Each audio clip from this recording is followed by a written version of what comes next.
नमस्कार दोस्तों, मैं एडवोकेट प्रभाकर पांडे अपने इस YouTube चैनल पे आप लोगों का स्वागत करता हूँ। पिछले वीडियो में हम लोगों ने सेक्शन 211 को डिस्कस किया था, चार्ज के बारे में डिस्कस किया था, कंटेंट्स ऑफ चार्ज के बारे में डिस्कस किया था, इलिस्ट्रेशन को देखा था। आज हम अपनी इस वीडियो में सेक्शन 212, 213, 214 को डिस्कस करेंगे। तो आइए चलते हैं अपने सेक्शन 212 पर। जैसे कि नाम से पता चल रहा है, हेडिंग से पता चल रहा है, particulars as to time, place and person. इसका पहला सबसेक्शन क्या कहता है? The charge shall contain such particulars as to the time and place of the alleged offence and the person if any against whom or the thing if any in respect of which it was committed as are reasonably sufficient to give the accused notice of the matter with which he is charged। हम अपने charge में time mention करेंगे, place mention करेंगे, और अगर कोई person है जिसके अगेंस्ट वो ऑफेंस हुआ है तो उस पर्सन को मेंशन करेंगे, या अगर किसी थिंग या किसी चीज के अगेंस्ट कोई ऑफेंस किया है तो उस चीज को मेंशन करेंगे। कोई प्रॉपर्टी है तो उसको मेंशन करेंगे। अब इसका सबसेक्शन 2 क्या कहता है? सबसेक्शन 2 एक बार मैं पूरा बैरेट की रीडिंग कर लेता हूं, फिर मैं आपको एक्सप्लेन करूंगा। When the accused is charged with criminal breach of trust or dishonest misappropriation of money or other movable property, it shall be sufficient to specify the gross sum or, as the case may be, describe the movable property in respect of which the offence is alleged to have been committed and the dates between which the offence is alleged to have been committed without specifying particular items or exact dates. And the charge so framed shall be deemed to be a charge of one offence within the meaning of section 219। देखिए, ये जो subsection है ये criminal breach of trust और dishonest misappropriation of money की बात कर रहा है। सपोज करिए एक आदमी है, एक कंपनी में काम करता है, उसने transactions, books of accounts maintain किए जाते हैं, उसने वहां के ट्रांजेक्शन्स में हेरफेर किया और उस ट्रांजेक्शन्स को हेरफेर करने के बाद उसने वहां से मनी जो है, इलीगल मनी को अपने पास मतलब रखा। अब सपोज करिए उसने आज कोई ऑफेंस किया, 4-5 महीने बाद उसने फिर से ट्रांजेक्शन्स में फॉर्जरी करके, ट्रांजेक्शन्स को इधर उधर करके उसने फिर से पैसों का गबन किया। अब अगर हम जनरल रूल की बात करें तो जनरल रूल ये कहता है सेक्शन 218 में कि each distinct offence should be charge separately and should be tried separately. हर एक डिस्टिंक्ट ऑफेंस जो है उसका चार्ज अलग फ्रेम होना चाहिए, उसका ट्रायल अलग चलना चाहिए। अगर हम देखें उस जनरल रूल को यहाँ अप्लाई करें तो इस पर्सन ने जितने बार भी ट्रांजेक्शन्स को इधर उधर किया और पैसों को गबन किया, हर एक ट्रांजेक्शन का एक अलग चार्ज फ्रेम होना चाहिए और एक अलग ट्रायल चलना चाहिए। लेकिन ये सेक्शन ये बोलता है कि हम ऐसा ना करके जिस भी पीरियड यानी कि जिस भी डेट के बीच में उसने उस ऑफेंस को किया है उस डेट को हम मेंशन करेंगे, उस पीरियड को हम मेंशन करेंगे, और सपोज करिए उसने कितने पैसों का गबन किया है। प्राइमा फेसाई अगर हमें समझ में आ रहा है कि सपोज करिए 5 या 7 लाख का उसने पैसों का गबन किया है तो हम वो 5 या 7 लाख रुपए अपने चार्ज में लिख देंगे। एग्जैक्ट ट्रांजैक्शन किस ट्रांजैक्शन में उसने गड़बड़ी किया, एग्जैक्ट डेट, कौन सी डेट पे उसने उसको गड़बड़ी किया, ये चार्ट में मेंशन करना जरूरी नहीं है। एक टाइम फ्रेम कि इतने से इतने के बीच में जो है उसने इस ऑफेंस को किया और इतने पैसों से रिलेटेड किया, या अगर कोई मूवेबल प्रॉपर्टी है वो भी, तो इतना चार्ज में हम मेंशन करेंगे। अब इसका जो एक आखिरी लाइन है, जो उसका आखिरी लाइन है वो ये कहता है कि हम ये मान करके चलेंगे कि ये जो ऑफेंस है ये एक सिंगल ऑफेंस है और ये सेक्शन 219 के अंदर आता है, जो कि मैंने पहले कहा कि एज अ जनरल जो रूल है हर एक ऑफेंस को अलग चार्ज और अलग ट्राई करना है। लेकिन हम जो है इसका अलग चार्ज फ्रेम करके अलग ट्राई नहीं करेंगे, हम इसको एक ही ऑफेंस मान करके एक ही चार्ज में फ्रेम करेंगे और एक ही बार ट्राई करेंगे। इसका जो प्रोवाइजो क्या कहता है?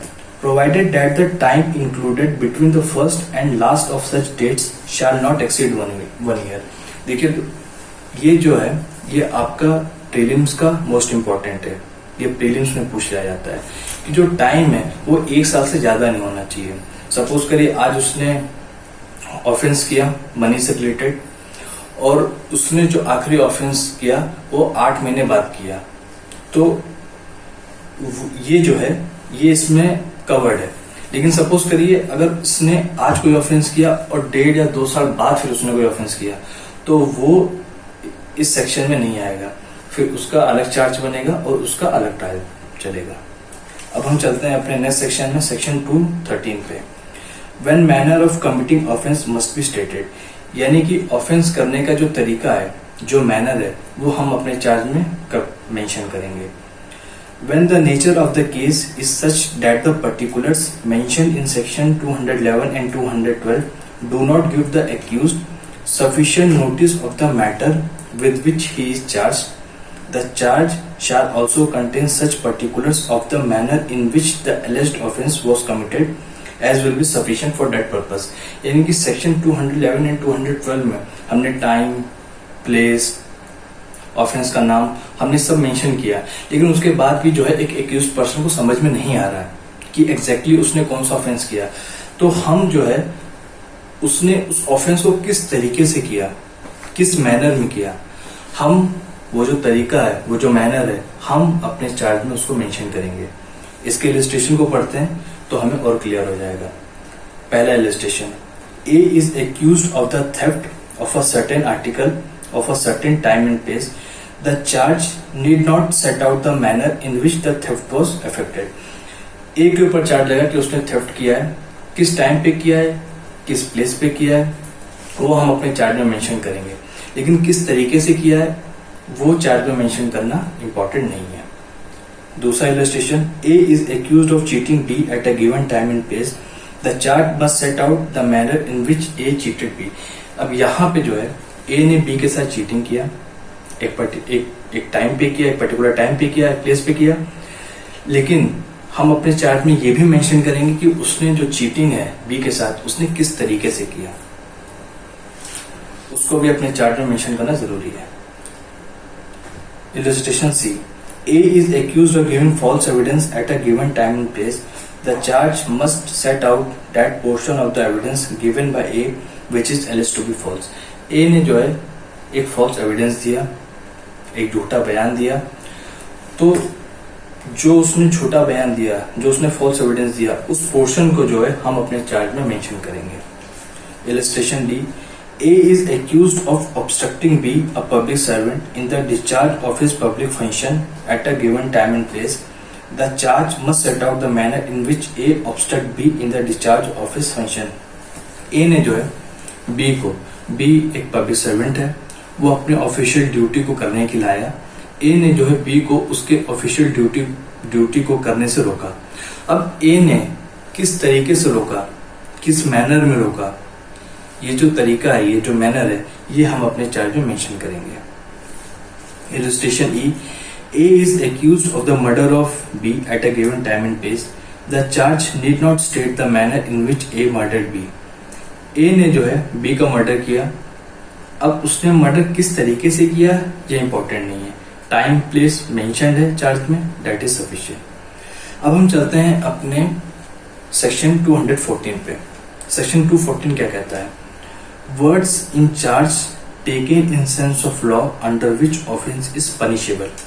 In every charge words used in describing an offence shall be deemed to have been used in the sense attached to them respectively by the law under which such offence is punishable।